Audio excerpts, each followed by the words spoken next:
সন্তান সন্ততি ছেলে মেয়ের প্রতি বাবা মায়ের কর্তব্য কি এবং সন্তানদের অধিকার কি আছে কোরআন এবং হাদিসের আলোকে সে বিষয়ে আমরা কিছু কথা আরজ করব। ওয়া মা তাওফীকি ইল্লা বিল্লাহ।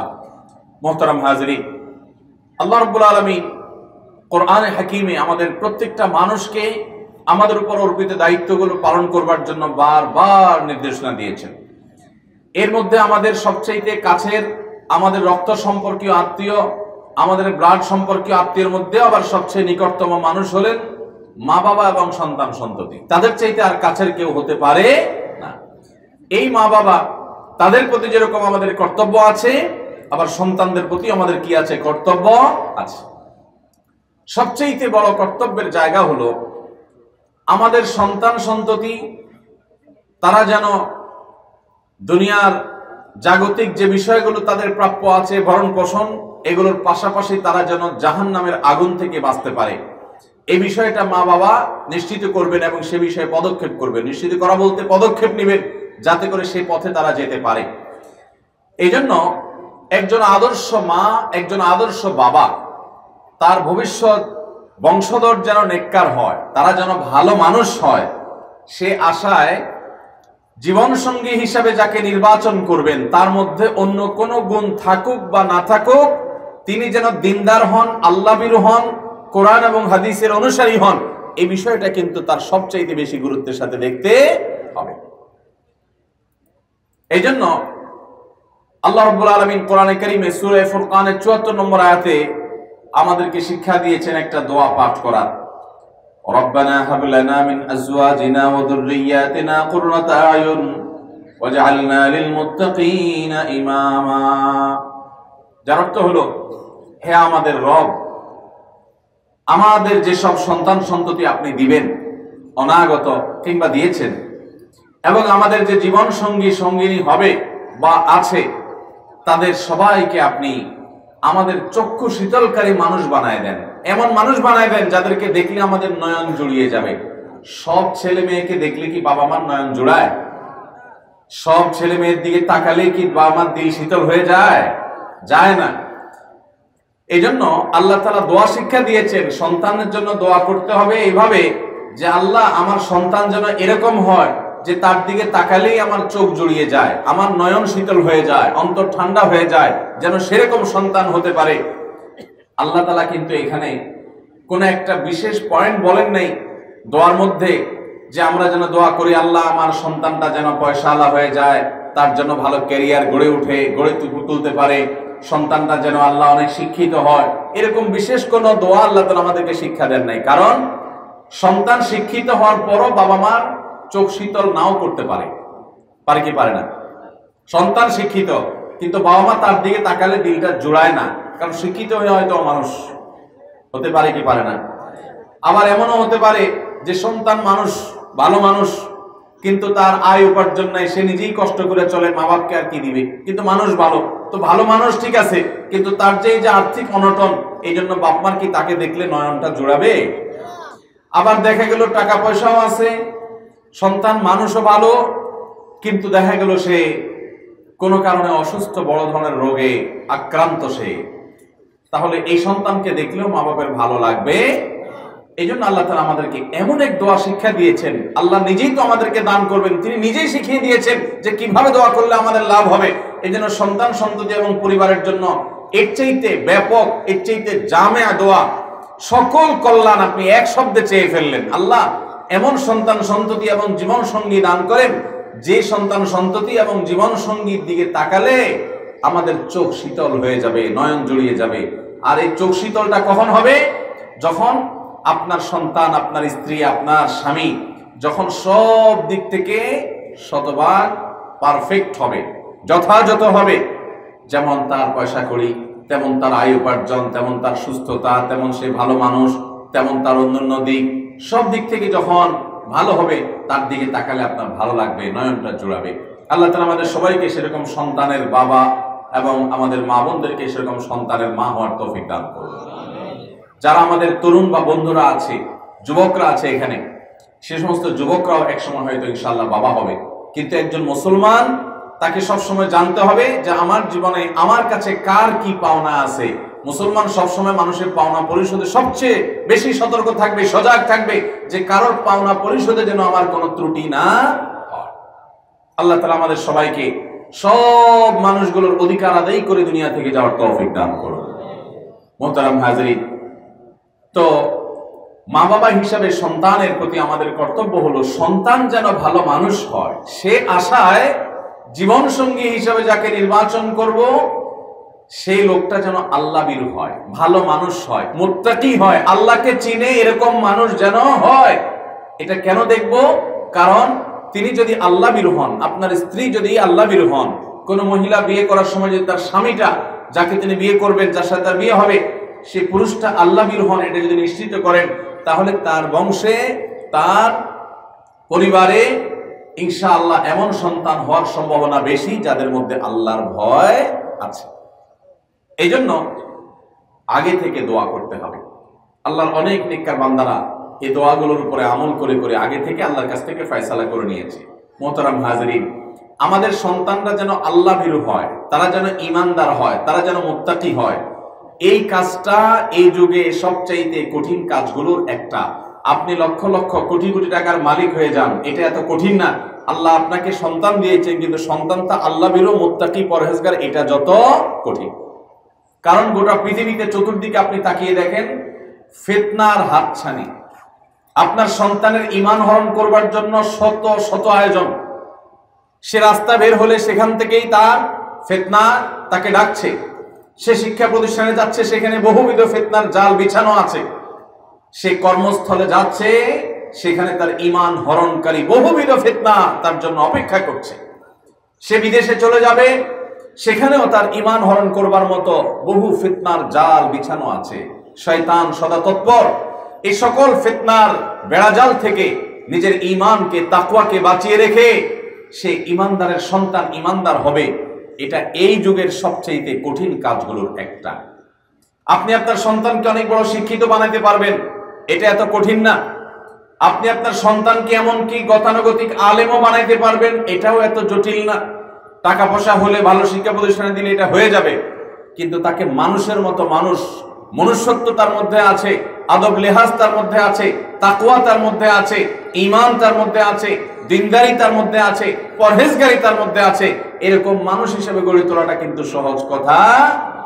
এই জন্য আমাদের যে সমস্ত যুবক বন্ধুরা আছেন, যারা ভবিষ্যৎ বাবা হবেন, আমাদের যে সমস্ত বোনরা আছেন অবিবাহিত, যারা ভবিষ্যৎ মা হবেন, আশা করেন, স্বপ্ন দেখেন, সবাইকে লক্ষ্য রাখতে হবে আমাদের সন্তানদের প্রতি আমাদের কর্তব্যের অংশ হলো যে এই সন্তানরা যেন নেককার হয়, ভালো মানুষ হয়। এই জন্য আমাদের জীবন সঙ্গী হিসেবে এমন মানুষকে বাছাই করে নিতে হবে যে মানুষটার মধ্যে আল্লাহর ভয় আছে, ঈমান আছে, তাকওয়া আছে। কারণ একজন মা যদি দিনদার হয়, সন্তানরা দিনদার হওয়ার সম্ভাবনা অনেক বেশি।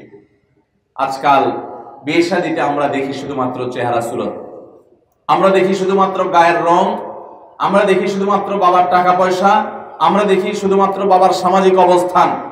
অথচ নবী করিম সাল্লাল্লাহু আলাইহি ওয়াসাল্লাম বলেছেন, তুনকাহুল মারআতু লিআরবাঈন, একজন নারীকে সাধারণত 4টি বিষয় দেখে মানুষ বিয়ে করে। কেউ কেউ বিয়ে করে নারীর সম্পদ দেখে, তার বাবার সম্পদ দেখে, পয়সাওয়ালার মেয়ে দেখে। আবার কেউ বিয়ে করে বংশমর্যাদা দেখে, বড় নেতা, রাজনৈতিক প্রভাবশালী মানুষের মেয়ে, এইসব বিবেচনা করে। আবার অনেকে বিয়ে করে তার রূপ লাবণ্য দেখে, সৌন্দর্য দেখে, এটাই তার মূল। আর কেউ কেউ দিনদারিতাকেও প্রাধান্য দেয়। নবী সাল্লাল্লাহু আলাইহি ওয়াসাল্লাম বলেছেন, ফাসফার বিজাতিদ দ্বীন, তুমি বিয়ে করার সময় অন্য কোনো কিছু থাকুক আর না থাকুক, মানুষটা দিনদার কিনা, আল্লাহভীরু কিনা এটা দেখবা। এটা যদি থাকে, অন্য কোনো কিছু যদি নাও থাকে, তবুও তুমি এই বিয়েতে জিতলা, তোমার এই বিয়েতে তুমি লাভবান হলা, তোমার লস হবে না। কারণ তুমি এমন একটা মানুষকে তোমার জীবন সঙ্গী হিসাবে পাইলা যে মানুষটা আল্লাহকে ভয় করে। আর যে আল্লাহকে ভয় করে, এই মানুষটা তোমার সাথে বেঈমানি করবে না, তোমার উপরে টর্চার জুলুম করবে না, তুমি তার সাথে বসবাস করে জীবনে সুখী হবা। এই একটি কথা আমাদের সমাজের বেশিরভাগ মানুষ আজ বুঝতে পারে নাই, যার কারণে আমাদের দাম্পত্য জীবনে দেখবেন অশান্তি আর অশান্তি, কলহ আর কলহ। অবশ্য জীবন সঙ্গী দিনদার হতে হবে, এর মানে কি? এর মানে শুধুমাত্র 5 ওয়াক্ত নামাজ পড়লো আর মহিলারা বোরকা পড়লো, এর নামে শুধু দিনদারিতা না। দিনদারিতা মানে হলো সে আল্লাহর কাছে নিজেকে সমস্ত দিক থেকে সে সমর্পণ করবে, সারেন্ডার করবে। আল্লাহ যা বলেন এর বাইরে সে চলবে না। আল্লাহর কাছে সে খুঁটি গেড়ে দিয়েছে, আল্লাহর নির্দেশের সামনে সে মাথা নত করে, হালালকে হালাল জানে, হারামকে হারাম জানে।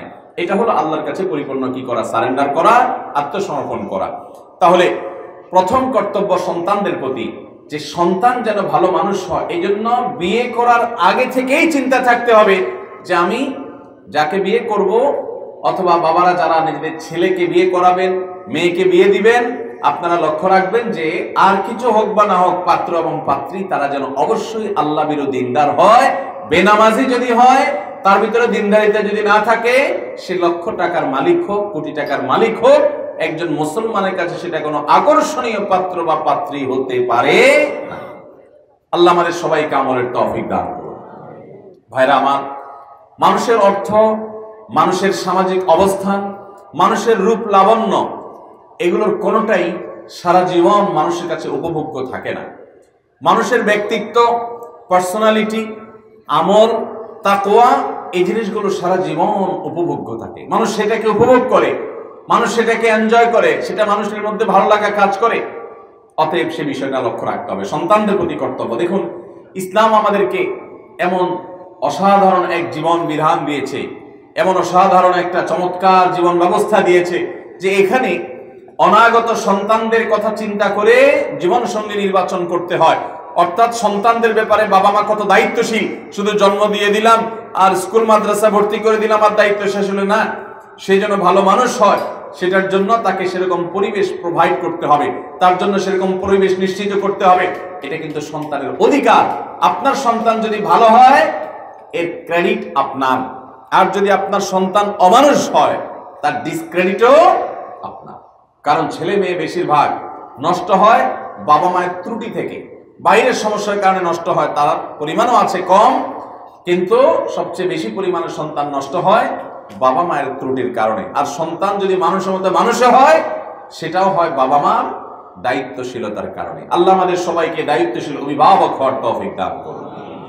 ভাইরা আমার, আজ যে সন্তানের বাবা আপনি, আজ যে সন্তানের মা আপনি, আপনি মনে করছেন আমার ছেলে মেয়ে তো আমার জন্য জীবন দিয়ে দিবে।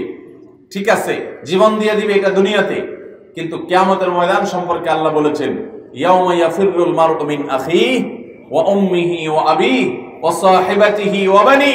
সেদিন মানুষ নিজের বাবাকে দেখে পালাবে কিয়ামতের ময়দানে। বাবাকে বাঁচাতে আসবে না কিয়ামতের বিপদ দেখে। সবাই ইয়ানফসি ইয়ানফসি করবে, যে বাবাকে দেখার পর যদি বাবা ধরে যে বাবারে আমি তো বিপদে পড়ে গেছি, তোদের জন্যই তো চুরিদারি 2 নম্বরই করে কামাইছি, এখন একটু আমারে উপকার কর, এটা না জানি বাবা বলে বসে। সন্তান পলায়ন করবে, কেউ কারোর হবে না, সবাই সবারটা সেদিন আদায় করে নেবে। এই জন্য সন্তানের প্রতি দায়িত্ব যদি আমরা অবহেলা করি, কিয়ামতের ময়দানে আল্লাহর কাছে জবাবদিহি করা লাগবে। আল্লাহ রাব্বুল আলামিন আমাদের সন্তানদের প্রতি আমাদের যে কর্তব্য আছে, আমাদের যে করণীয় আছে, তাদের যে অধিকার আছে, তাদের যে পাওনাগুলো আছে, পুঙ্খানুপুঙ্খরূপে আমাদেরকে সেটা আদায় করার তৌফিক দান করুন।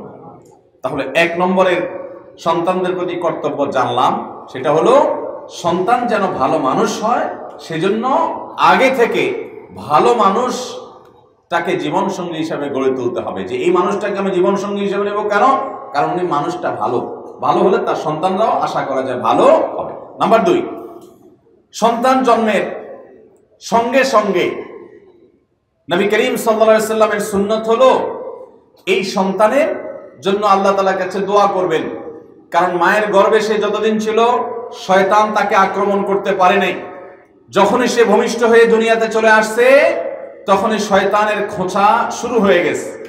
সন্তান দুনিয়াতে আসার পর ভূমিষ্ঠ হওয়ার সঙ্গে সঙ্গে যে কান্নাকাটি শুরু করে, এই কান্নাকাটি শুরু করার নানা কারণ আছে, নানা যুক্তি আছে, নানা ব্যাখ্যা আছে।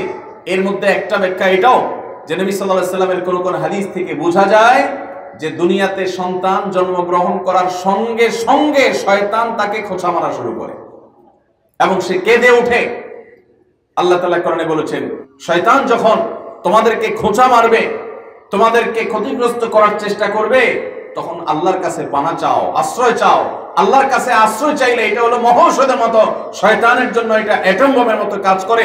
আল্লাহর কাছে আউযুবিল্লাহ পড়লে যখনই মনে হচ্ছে আমার মনে একটা বাজে চিন্তা আসছে, যখনই মনে হচ্ছে আমার নামাজ পড়তে মনে চাচ্ছে না, যখনই মনে হচ্ছে আল্লাহকে নিয়ে আমার মনে বাজে চিন্তা আসছে, শয়তান আমার মনের ভিতরে বাজে চিন্তা ঢুকাচ্ছে, ইমানদারের কাজ হলো সাথে সাথে সে শয়তানকে অ্যাটম বোমা মারবে। কি বলে? আউযু বিল্লাহি মিনাশ শাইতানির রাজীম। এই দোয়া পড়লে শয়তান সাথে সাথে পরাভূত হয়। নবী করিম সাল্লাল্লাহু আলাইহি সাল্লাম তার নাতি হাসান এবং হুসাইন রাদিয়াল্লাহু তাআলা আনহুমা তাদের জন্মের পর নবী সাল্লাল্লাহু আলাইহি সাল্লাম তাদের জন্য একটা দোয়া করেছেন।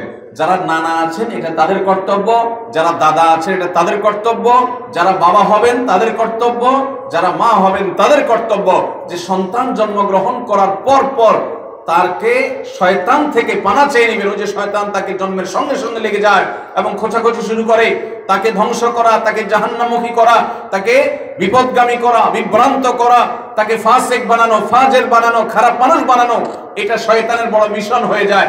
শয়তানের একাধিক সদস্য অ্যাপয়েন্টেড হয়ে যায়, নিয়োগপ্রাপ্ত হয়ে যায় ওই শিশুকে ধ্বংস করবার জন্য, নবজাতককে নষ্ট করবার জন্য।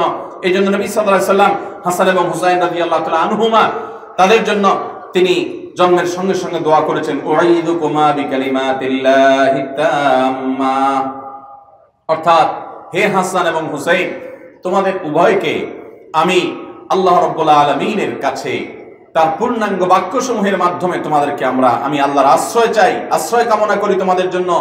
কোত্থেকে? মিন কুল্লি শাইতানিন ওয়া হাম্মা ওয়া মিন কুল্লি আইনিল লাম্মা, অর্থাৎ প্রত্যেক শয়তান থেকে এবং যে বদনজর আছে এই সকল বদনজর থেকে আমি তোমাদেরকে আল্লাহর কাছে আশ্রয় প্রার্থনা করি। ছোট ছোট বাচ্চাদের মধ্যে কিন্তু প্রচুর পরিমাণে বদনজর লাগে, আমরা জানি না। বদনজরটাকে আমাদের সমাজের অনেকে মনে করে কুসংস্কার, এটা কুসংস্কার না। নবী সাল্লাল্লাহু আলাইহি সাল্লাম বলেছেন, আল আইনু হাক্কুন, বদনজরের মাধ্যমে মানুষের ক্ষতি হওয়া, বিপদ হওয়া, অসুবিধা হওয়া, অসুখ বিসুখ হওয়া, সমস্যা হওয়া, এটা সত্য, এটা অসত্য না। এই আধ্যাত্মিক বা স্পিরিচুয়াল যে সমস্যা আছে, অর্থাৎ ভেতর থেকে যে এটা অসুবিধা তৈরি করে, এটা মানুষ অনেক সময় টের পায় না, কিন্তু এটা হাদিস দ্বারা সুপ্রমাণিত। মানুষ যদি রাক্ষসের নজর দিয়ে, হিংসাত্মক নজর দিয়ে কারোর দিকে তাকায়, তাহলে সে অভিভূত হয়ে যদি আল্লাহর পবিত্রতা বর্ণনা না করে, আল্লাহর প্রশংসা যদি না করে, তাহলে যার দিকে তাকালো তার অনেক সময় ক্ষতি হয় এই রাক্ষসের নজরের কারণে বা হিংসাত্মক নজরের কারণে। এটাকে নজরে হাসেদ বলা হয়, বদনজর বলা হয়। তো এটা থেকে বাঁচার জন্য নবী সাল্লাল্লাহু আলাইহি সাল্লাম দোয়া করেছেন, উঈযুকুমা বিকালিমাতিল্লাহি তাম্মা ওয়া মিন কুল্লি শাইতানিন ওয়া হাম্মা ওয়া মিন কুল্লি আইনিল লাম্মা। তাহলে এই দোয়াটা আমাদের সন্তানদের জন্মের পর আমরা দিব, সেটা ভবিষ্যতের সাথে সাথেই বলতে হবে, এমন কোনো কথা নেই পরে বললেও হবে। নবী সাল্লাল্লাহু আলাইহি সাল্লাম বলেছেন হাসান এবং হুসাইন রাদিয়াল্লাহু তাআলা আনহুমাকে এই দোয়া। তাহলে সন্তানের কর্তব্য হলো, সন্তানের প্রতি আমাদের কর্তব্য হলো তাদের জন্মের পর তাদের জন্য দোয়া করা, এমনকি জন্মের আগে থেকে দোয়া করা, যেটা একটু আগে বললাম সূরা ফুরকানের 14 নম্বর আয়াত, রব্বানা হাব লানা মিন আজওয়াজিনা ওয়া যুররিয়াতিনা কুররাতা আয়ুন ওয়াজআলনা লিল মুত্তাকিনা ইমামা।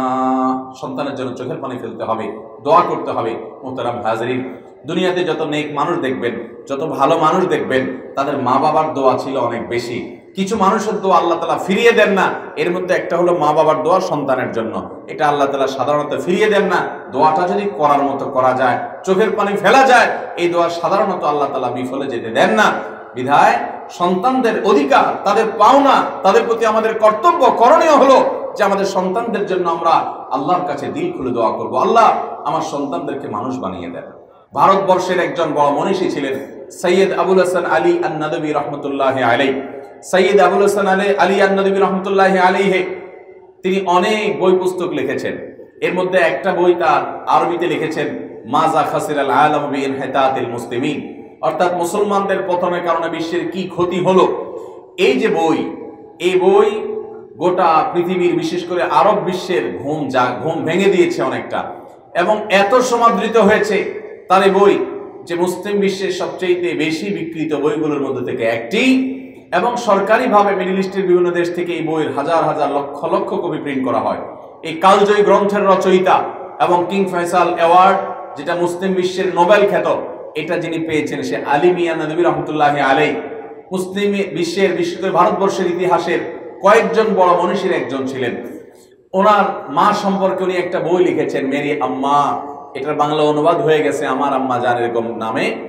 উনি সেই বই লিখেছেন যে আমি যখন ছোট ছিলাম তো আমি দেখতাম আমার মা জায়নামাজে বসে দুই হাত তুলে চোখের পানি ফেলে, আয় আল্লাহ এক সে হাজারোं की जरूरत पूरी फरमा।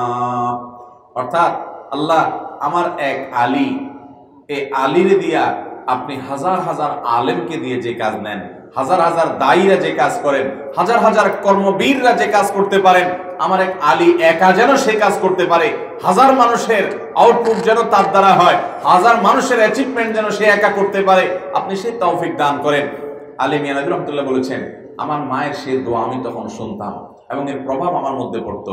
আপনি আপনার সন্তানদের যদি ছোট থাকে তাদের জন্য যদি দোয়া করেন, তারা দুনিয়া থেকে আসার আগে থেকে দোয়া করতে পারেন, যারা বিয়ে শাদী করেন এখন থেকে দোয়া শুরু করবেন যে আল্লাহ আমাকে আল্লাহ তাআলা আপনি কখনো বাবা বানাবেন, মা হওয়ার তৌফিক দিবেন, আমার সন্তান সন্ততি যারা হবে এরা যেন আমাদের নয়ন জোড়ায় দেয়, এরা যেন আমাদের চক্ষু শীতল করে। এটা তাদের অধিকার যে তাদের জন্য আপনি দোয়া করবেন, আল্লাহর কাছ থেকে তাদের জন্য আপনি নেক মানুষ হওয়াটা আদায় করে নেবেন। আজকাল বাপ মা দোয়া করে আমার ছেলে যেন 1 নম্বর হয়, আমার ছেলে যেন ভালো কলেজে চান্স পায়, স্কুলে চান্স পায়, মাদ্রাসা চান্স পায়, মা বিদেশ যাইতে পারে, টাকা পয়সা কামাই করতে পারে, ব্যবসার উন্নতি হয়, এগুলোর জন্য দোয়া করেন, দোষণীয় না। কিন্তু মনে রাখবেন এর চাইতে বেশি আপনাকে দোয়া করতে হবে সন্তানটা যেন মানুষ হয়। কারণ ও যদি মানুষ না হয় ওর টাকা আপনার লাভ হবে না, ওর বড় চেয়ার সে পাবে, আপনার লাভ হবে না। ও যদি মানুষ হয়, গরিব মানুষও যদি হয়, তারপরও তার সে মনুষ্যত্ব দ্বারা আপনি লাভবান হবেন ইনশাআল্লাহ। অতএব সন্তানদের প্রতি আমাদের দোয়া করার যে কর্তব্য আছে এটা আমরা আদায় করবো তো ইনশাআল্লাহ। বেশিরভাগ বাপ মারা এটা করেন না। শুক্রবার আসরের পরে দোয়া কবুল হয়, জায়নামাজে বসে দোয়া শুরু করে দেন, মসজিদে বসে কেবলামুখী হয়ে চোখের পানি ফেলে দোয়া শুরু করেন, ছেলে মেয়েদের নাম ধরে ধরে আল্লাহ আমার অমুক ছেলেটাকে মানুষ করেন, অমুক ছেলেকে মানুষ করেন। তো আমার আব্বাজান রহমতুল্লাহ আলাইকে আমি দেখেছি যে তিনি 2 হাত তুলে চোখের পানি ফেলে আমাদের জন্য দোয়া করতেন। আমার মাকে আমরা দেখেছি ছোটবেলায় যে চোখের পানি ফেলে নামাজের পরে জায়নামাজে বসে, বিছানায় বসে, মুসল্লাতে বসে লম্বা সময় দোয়া করতেন, আল্লাহ ছেলেটাকে মানুষ বানান, মেয়েটাকে মানুষ বানান। আলহামদুলিল্লাহ ভাইরা সবাই আলহামদুলিল্লাহ দিনদার হয়েছেন, আল্লাহমুখী হয়েছেন, ইলম অর্জন করেছেন, হাফেজ আলেম বানাইছেন আল্লাহ তাআলা প্রায় সবাইকে আলহামদুলিল্লাহ। বাবা মার দোয়া এটা সাধারণত ফেরত যায় না যদি দোয়া করতে পারে। সবচেয়ে বড় লাভ কি জানেন? আপনার ছোট ছোট বাচ্চা যখন দেখবে যে আমার বাপ কাঁদছে, বাচ্চা কিন্তু অবাক হয়ে যাবে, কি ব্যাপার আব্বা কেন কাঁদছে? যখন দেখবে আব্বা কাঁদছে কোনো খানার অভাবে না, আব্বা কাঁদছে কোনো পেটে ব্যথার কারণে না, কেন কাঁদছে? আব্বা কাঁদছে আমার নাম ধরে।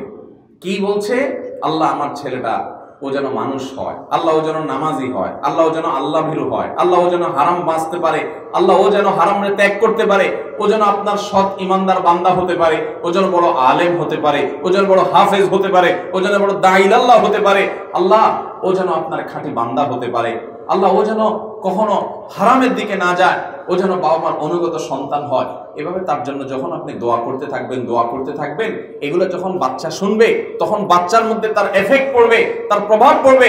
বাচ্চা বুঝবে হায় রে আমি ভালো মানুষ হওয়ার জন্য আমার বাবা কাঁদছে, তাহলে তো আমাকে ভালো মানুষ হইতে হবে, তাহলে তো আমি খারাপ হইতে পারবো না। এই প্রভাব বাচ্চার মধ্যে পড়বে। বাচ্চার মা যখন কাঁদবে তার প্রভাব বাচ্চার মধ্যে পড়বে। এখন মার হাতে মোবাইল, বাপের হাতে আরেকটা মোবাইল, মা একটা ঠিকতেছে, বাপে আরেকটা ঠিকতেছে, কারোর হাতে রিমোট, কারোর হাতে মোবাইল। এগুলা ব্যস্ততা আমাদের মা বাপকে এত এঙ্গেজ করে ফেলেছে যে সন্তানদের জন্য চোখের পানি ফেরানোর মতো সময় আজকাল মা বাপের হাতে। এবং তার ফলও আমরা দেখতে পাচ্ছি যে আমাদের সন্তান আমাদের চক্ষু শীতলকারী সন্তান হচ্ছে। অতএব সন্তানদের প্রতি আমাদের এই কর্তব্য দোয়া করা, এটা আমরা আদায় করবো তো ইনশাআল্লাহ। আমি আমার ছেলে মেয়েদের জন্য আল্লাহর কাছে যখনই বাইতুল্লাহ যাওয়ার তৌফিক হয়, হজের তৌফিক হয়, দোয়া কবুলের কিছু জায়গা আছে, সিজদায় দোয়া কবুল হয়, জুমার দিন আসরের পরে দোয়া কবুল হয়, ভোর রাতে তাহাজ্জুদের সময় দোয়া কবুল হয়, প্রতি নামাজের পর দোয়া কবুল হয়, বৃষ্টি যখন হয় বৃষ্টির নিচে বসে দোয়া করলে দোয়া কবুল হয়, আরাফাতের ময়দানে দোয়া কবুল হয়, মিনাতে মুজদালেফাতে আপনার যেদিন অবস্থান করে হাজী রাতে দিন ফজরের পরে দোয়া কবুল হয়, তারপরে যখন মানুষ জামারাতে পাথর মারার পরে দোয়া করে সেই দোয়া কবুল হয়, যখন তওয়াফ করে তখন দোয়া কবুল হয়, সাফা পাহাড়ের উপরে দোয়া কবুল হয়, মারওয়ার উপরে দোয়া কবুল হয়। এরকম দোয়া কবুলের বহু জায়গা আছে, বহু সময় আছে, বহু ক্ষণ আছে। আজানের সময় দোয়া কবুল হয়, মুরগি ডাকের সময় দোয়া কবুলের কথা হাদিসে আছে। এই দোয়া কবুলের জায়গাগুলোতে আমি আমার বুঝজ্ঞান হয়েছে থেকে নিয়ে সন্তানদের জন্য দোয়া করতাম। আর সন্তান দুনিয়াতে আসার পর থেকে নাম ধরে ধরে আল্লাহ অমুক ছেলেটা আমার যেন হাফেজ হয়, আল্লাহ অমুক মেয়েটা যেন হাফেজা হয়, আল্লাহ এটা যেন হয়। আমি দেখেছি আলহামদুলিল্লাহ এ যাবৎ যত দোয়া করেছি প্রায় বেশিরভাগ দোয়াকে আল্লাহ তাআলা কবুল করেছেন এবং আল্লাহ তাআলা দান করেছেন। এই জন্য যারা মা বাবা আছেন, যারা ভবিষ্যতে মা বাবা হবেন, সন্তানদের নাম ধরে ধরে চোখের পানি ফেলে ফেলে আওয়াজ করে করে কেঁদে কেঁদে প্রয়োজনে তাদেরকে শুনিয়ে শুনে তাদের জন্য দোয়া করবো তো ইনশাআল্লাহ। আমি একটু আগে যে কথা বলছি ভাইয়েরা বাবারা, আল্লাহর কসম করে বলছি, আপনি কোটি কোটি টাকার মালিক হতে চান, আপনি অনেক বড় পাওয়ারফুল মানুষ হতে চান, এই যুগে এটা এত কঠিন না যত কঠিন আপনার সন্তানটা শত সহস্র ফিতনার আগুনের আঁচ, এটা থেকে নিজেকে বাঁচিয়ে বাঁচিয়ে সে খাঁটি মুসলমান মুত্তাকি পরহেজগার মানুষ হয়ে দুনিয়াতে বেঁচে থাকবে। এটা যত কঠিন, ওই কোটিপতি হওয়াটা এত কঠিন। আপনার যত সম্পদ আছে এর মধ্যে সবচেয়ে বড় সম্পদ হলো সন্তানটা যদি মানুষ হয়। মানুষ হওয়ার ডেফিনিশন কি? আপনার ছেলেটা অনেক বড় হয়ে গেছে, অনেক শিক্ষিত হয়ে গেছে, অনেক যোগ্য হয়ে গেছে, অনেক জনপ্রিয় হয়ে গেছে, অনেক প্রতিষ্ঠিত মানুষ হয়ে গেছে, অনেক বড় চেয়ারে চলে গেছে, তার হাতে অনেক পয়সা কড়ি, তার হাতে অনেক ক্ষমতা, অনেক কিছু হয়েছে। এরপরও আপনার সামনে কথা বলার সময় কাচুমুচু করে কথা বলে, লাজুকতার কারণে মাথা উঁচু করে কথা বলতে পারে না, নিচের দিকে তাকিয়ে কথা বলে, আপনার কথার উপরে কথা বলে না, আপনি কিছু বললে সাথে সাথে চুপ হয়ে যায়। এরকম ভদ্র, এরকম নম্র, এরকম সুসন্তান আজকাল আমাদের সমাজে অনেক বেশি না অনেক কম? এরকম সন্তান মনে হয় যে রূপকথার গল্পের মতো, ঠিক না? পোলাপান এখন পারলে বাপ মার গায়ের দিকে ছুটে। ধ্বংস হয়ে গেছে আমাদের প্রজন্ম আকাশ সংস্কৃতির প্রভাবে, মিডিয়াগুলোর অপপ্রচারণার কারণে, পশ্চিমা সংস্কৃতিকে আমদানি করার কারণে, আমাদের সমাজে বাবা মাদের দায়িত্ব জ্ঞানহীনতার কারণে বাবা মা নিজেরা পয়সার মেশিন, টাকা কামানো ছাড়া আর কোনো কাজ নাই। বাপ সারাদিন শুধু টাকা টাকা, মানি মানি মানি, বিজনেস, পয়সা, কাজ, চাকরি, বাস, আর কিছু বোঝে না। বাসায় আসে তবুও বাচ্চাদের সময় দেওয়ার টাইম নেই। মারও একই অবস্থা, এটা রান্না করো, ওইটা রান্না করো, এই বান্ধবীর হক আদায় করো, ওর সাথে যোগাযোগ করো, আজকে ওই পার্টিতে যাও, কালকে ওইটা করো। সন্তানদের নিয়ে একান্তে সময় দেওয়ার মতো সময় আমাদের হাতে নাই। আমরা সবাই স্বার্থপর হয়ে গেছি, এই জন্য আমাদের সন্তানরাও স্বার্থপর হয়ে গেছে। আমরা চাই যে আমি যেরকম টাকার মেশিন হয়ে গেছি, আমার ছেলেটাও টাকার মেশিন হোক, আমার মেয়েটাও টাকার মেশিন হোক, সবাই মিলে শুধু পয়সা কামাক। পয়সা ঠিকই হচ্ছে, আমাদের ঘরে আলহামদুলিল্লাহ আগের চাইতে আরামের উপকরণ, আরামের মাধ্যমগুলো হচ্ছে, এসি হচ্ছে, বিল্ডিং দালান কোঠা হচ্ছে, গাড়ি বাড়ি হচ্ছে, কিন্তু আসল জিনিসটা হারিয়ে যাচ্ছে। সেটা হলো মনুষ্যত্ব, মানবতা, ভালো মানুষ হওয়া। এই জিনিসটা আমাদের সমাজ থেকে হারিয়ে যাচ্ছে। আমরা যারা 40+ বয়স, আপনারা মনে করেন তো আপনার বাবার সাথে কথা বলার সময় আপনি যে শ্রদ্ধা বজায় রাখেন, আপনার মায়ের সাথে কথা বলার সময় আপনি যে শ্রদ্ধা রেখে কথা বলেন, আপনার সন্তানটা আপনার সাথে কি সেই শ্রদ্ধা রেখে কথা বলে কিনা একটু চিন্তা করে দেখেন। দেখবেন যে আকাশ জমিন তফাৎ হয়ে গেছে। এর অন্যতম কারণ হলো সন্তানদের প্রতি আমরা অধিকার আদায়, তাদের যে কর্তব্য, সেই কর্তব্যগুলো আমরা আদায় করছি না। আল্লাহ আমাদেরকে আমাদের সন্তানদের প্রতি আমাদের দায়িত্বকে যথাযথভাবে আদায় করার তৌফিক দান করুন। চেষ্টা করবো তো ইনশাআল্লাহ। আপনার ঘর জীবন্ত জান্নাত হবে, জানেন? আপনার ঘরটা জীবন্ত জান্নাত হবে যখন দেখবেন আপনার ছেলেটা হাত তুলে আল্লাহর কাছে আপনার নাম ধরে দোয়া করছে, আল্লাহ আমার বাবাকে তুমি নেক হায়াত দাও, আল্লাহ আমার মাকে তুমি সুস্থ রাখো, আল্লাহ আমার মা এবং বাবার ছায়াকে দীর্ঘদিন আমার সামনে রাখো। সন্তান যদি এরকম দোয়া করে, আপনি যদি সে দোয়া শুনতে পান, আপনার সন্তান শত শত কোটি টাকার মালিক হওয়ার পর আরামের শত শত উপকরণ যদি দেয় আপনাকে, তাতে আপনি যতটা পরিতৃপ্তি পাবেন, সন্তান আপনার জন্য এরকম দোয়া করে যদি শুনতে পান, তার চেয়ে বেশি পরিতৃপ্তি পাবেন ইনশাআল্লাহ। অতএব সন্তানদের হক আদায় করবো তো ইনশাআল্লাহ। সন্তানের হক আদায় করলে লাভ আপনারই হবে। আপনি মনে করেন সন্তান হক আদায় করলে সন্তান লাভ হবে পরে, আগে আপনার লাভ হবে। কারণ ও যদি মানুষ হয়, আপনার জীবনটা, আপনার সংসারটা জান্নাতে পরিণত হবে। চেষ্টা করবো তো ইনশাআল্লাহ। তাহলে সন্তানের প্রতি দ্বিতীয় কর্তব্য হলো তার জন্য দোয়া করা। জন্মের পরে দোয়া করবেন, আল্লাহ শয়তানের খোঁচা থেকে, শয়তানের আক্রমণ থেকে, প্রভাব থেকে, শয়তান এই দুনিয়াতে বহু জাল বিছিয়ে রেখেছে। এখন পোলাপান যৌবন বয়স পর্যন্ত যাওয়া লাগে না, কৈশোর থাকতেই কিশোর গ্যাংয়ের খপ্পরে পড়ে, ঠিক না ঠিক? এখন পিচ্ছি থাকতেই ও খারাপ পথে পা বাড়িয়ে ফেলে, বাপ মা টের পায় না। কোন বয়সে নষ্ট হয়ে যাচ্ছে? আপনারা অনেকে জেনে থাকবেন যে চাইল্ড পর্ন বলতে যেটা বোঝানো হয়, শিশুদের জন্য যে সমস্ত নোংরা ভিডিও তৈরি করা হয়, পর্ন ভিডিও তৈরি করা হয়, এই ভিডিওগুলো সারা পৃথিবীতে, বাংলাদেশের সারা পৃথিবীর অন্য দেশের চাইতে বাংলাদেশে, বেশিরভাগ দেশের চাইতে বাংলাদেশে চাইল্ড পর্ন বা বাচ্চাদের জন্য যে পর্ন ভিডিও, সেই পর্ন ভিডিও এই দেশে বাচ্চারা সবচেয়ে বেশি দেখে এবং বাচ্চাদের মধ্যে জনপ্রিয়। আমরা অনেকে জানি না এ বিষয়ে। এক্সপার্ট এক ভাইয়ের তথ্য তিনি নিবেদন করছিলেন, জানলাম, অবাক হয়ে গেলাম যে পৃথিবীর সম্ভবত 2-3টা দেশ, যে দেশগুলোতে বাচ্চাদের জন্য যে পর্ন ভিডিও তৈরি করা হয়, এগুলো সবচেয়ে বেশি দেখে। এই নোংরা ভিডিওগুলো দেখাতে বাংলাদেশের বাচ্চারা অন্য বহু দেশের চাইতে শীর্ষে। অনেক মা বাপ টেরও পায় না, জানেও না যে বাচ্চা কোত্থেকে কোথায় যাচ্ছে, কোত্থেকে কি দেখছে, মোবাইলের কোন অলিগলিতে সে হারিয়ে যাচ্ছে, টেরও পাচ্ছে না। ধ্বংসের দ্বারপ্রান্তে সন্তানরা চলে যাচ্ছে। অতএব ভাইরা, সন্তানদের প্রতি আমাদের দায়িত্বগুলো যদি আমরা আদায় না করি, তাহলে কিন্তু পরিস্থিতি বড় ভয়াবহ হবে। শুধু দুনিয়া ধ্বংস হবে তা নয়। আল্লাহ বলেছেন, ইয়া আইয়ুহাল্লাযীনা আমানু কু আনফুসাকুম ওয়া আহলিকুম নারা, হে ঈমানদারগণ, তোমরা নিজেদেরকে জাহান্নামের আগুন থেকে বাঁচাও আর তোমাদের সন্তানদেরকেও জাহান্নামের আগুন থেকে বাঁচাও। এখন বাবা মাদেরকে দেখবেন সন্তানদেরকে খাওয়ায়া পড়ায়া শুধুমাত্র ফার্মের মুরগির মতো তুলতুলা করে, বাস, আর কোনো কাম নাই। পোলাপান মুখ দিয়া কোনো কিছু চাইতে দেরি, বাপে আনতে দেরি। পোলাপানরে কিছু দিতে না পারলে বাপ হতাশ হয়ে যায়, আরে আমার ছেলেটা একটা জিনিস চাইলো, দিতে পারলাম না। বিশেষ করে আমাদের এই অঞ্চলে, এই যে লক্ষ্মীপুর, কুমিল্লা, নোয়াখালী, ফেনী, ব্রাহ্মণবাড়িয়া, এই অঞ্চলগুলোতে প্রবাসী মানুষ বেশি থাকে। বাংলাদেশে আরো অন্যান্য জেলাতে, অনেক জেলাতে আছে প্রবাসীদের সংখ্যা বেশি। এই প্রবাসী বেচারাদের অবস্থা আরো বেশি খারাপ। কিরকম খারাপ? থাকে দূর দেশে পড়ে, ছেলে মেয়ের কাছে থাকতে পারে না, তাদেরকে দেখার সুযোগ পায় না।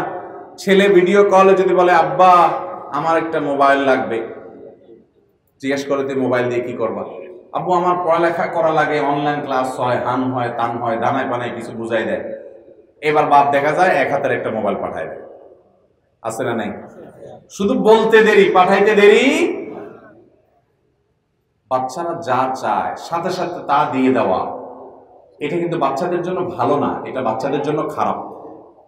আপনার বাচ্চা, ছোট বাচ্চা, সে একটা চাকু চাচ্ছে, চাকু, ছুরি, আপনি তাকে দিয়ে দিবেন?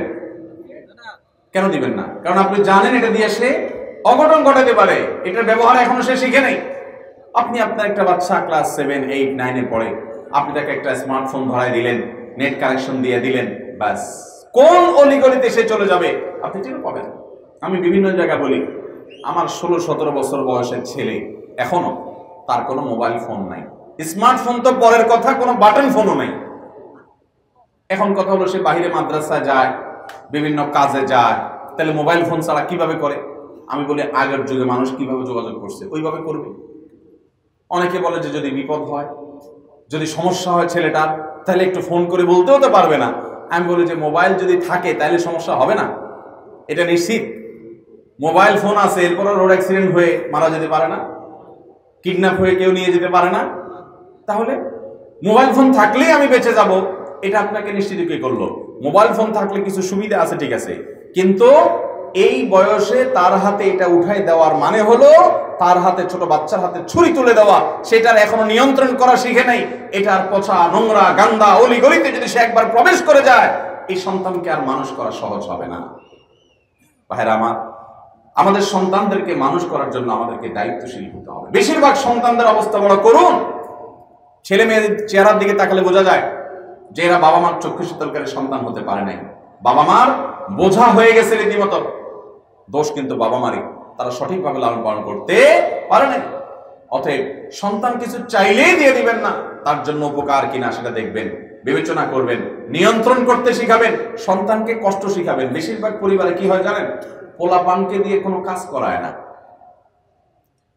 বড় ছেলে পেলে বড় হতে হতে দেখা যায় 10, 11, 12, 13 বছর হয়ে গেছে, প্লেটের পানিটা পর্যন্ত নিজে ফেলায় না, নিজের প্লেটটা নিজে ধুয়ে খায় না।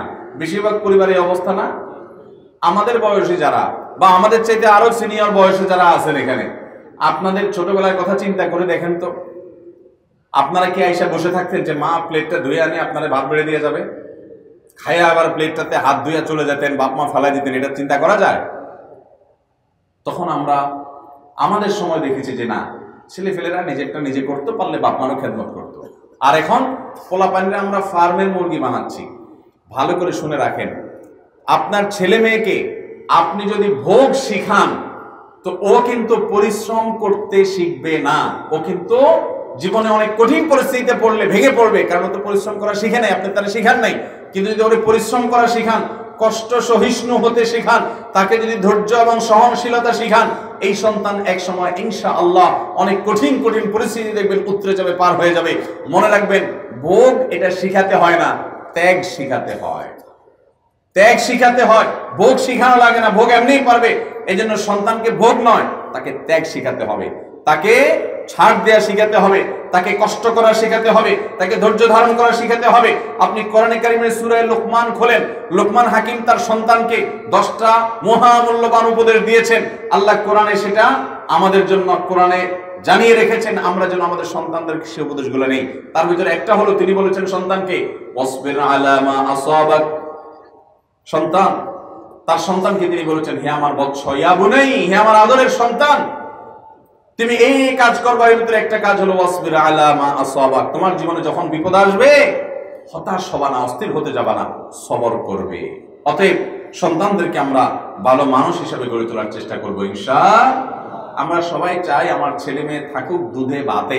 আপনার ছেলে মেয়ে দুধে ভাতে থাকুক, এটা আপনি চান, অসুবিধা নেই। কিন্তু সন্তান দুধে ভাতে থাকুক আর না থাকুক, কমপক্ষে আপনার চাওয়া হওয়া উচিত আমার সন্তান যেন থাকে নামাজে কালামে, আমার সন্তান যেন থাকে তেলাওয়াতে জিকিরে, আমার সন্তান যেন থাকে মসজিদে দ্বীনি প্রতিষ্ঠানে। তাহলে সেক্ষেত্রে দেখবেন এই সন্তান আপনার নয়ন জুড়াবে, এবং সে ডাক্তার হোক, সে ইঞ্জিনিয়ার হোক, সে ব্যবসায়ী হোক, সে প্রবাসী হোক, সে যাই হোক না কেন, দিন শেষে সে মানুষ হবে ইনশাআল্লাহ। সবাই আমাদের সন্তানদেরকে মানুষ করবো তো ইনশাআল্লাহ। আল্লাহ আমাদের সবাইকে সেই তৌফিক দান করুন। আজান হচ্ছে, আমরা আজানের জবাব দিয়ে নিই। আল্লাহু আকবার, আল্লাহু আকবার, আল্লাহু আকবার, আল্লাহু আকবার, আশহাদু আল্লা ইলাহা ইল্লাল্লাহ, আশহাদু আল্লা ইলাহা ইল্লাল্লাহ, আশহাদু আন্না মুহাম্মাদান রাসূলুল্লাহ, লা হাওলা ওয়ালা কুওয়াতা ইল্লা বিল্লাহ, লা হাওলা ওয়ালা কুওয়াতা ইল্লা বিল্লাহ।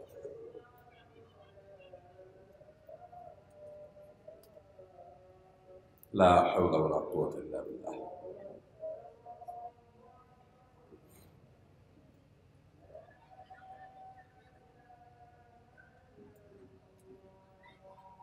الله أكبر، الله أكبر، لا إله إلا الله. اللهم صل على محمد وعلى آل محمد. اللهم رب هذه الدعوة التامة والصلاة القائمة সম্মানিত হাজিরিন, তো আমরা বলছিলাম যে সন্তানের হক, সন্তানের প্রতি আমাদের কর্তব্যগুলো কি। আমরা তো ওয়াজ শুনি শুধুমাত্র বাবা মায়ের অধিকার নিয়ে, সন্তানের অধিকার নিয়ে আমাদের ওয়াজ খুব একটা শোনা হয় না। এই জন্য আমরা আজকে সন্তানের অধিকার নিয়ে কথা বলছি। সন্তানের অধিকার শুধুমাত্র তাকে খাওয়ায়া পড়ায়া মোটা তাজা করা না, এটা তাদের অধিকার।